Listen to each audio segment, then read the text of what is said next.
এই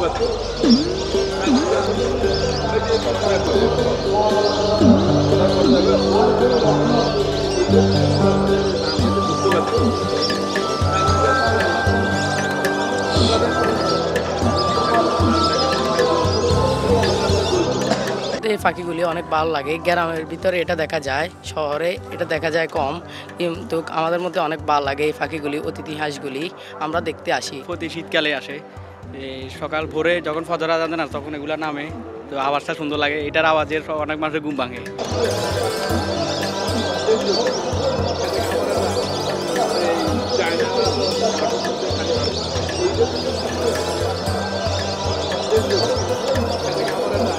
আমার মনে হয় আজ থেকে 3-4 বছর আগে আমার এখানে আগেও পাখি আসতো, হাঁস এরকম দুই একটা আমি দেখলাম যে দুই একটা এটাকে বলে সরালি হাঁস, বাংলাদেশি হাঁস এটা, আর ইংরেজিতে বলে হুইস্টলিং টিল।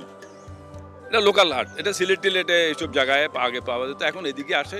তো এইটা যখন দেখলাম আমাকে যে এটা একটা সুন্দর জিনিস, একটা প্রতি বছর যে একটা দুটা তিনটা করে, আজকে গত 3-4 বছর থেকে দেখলাম যে প্রায় 200, 250, 300 আসে।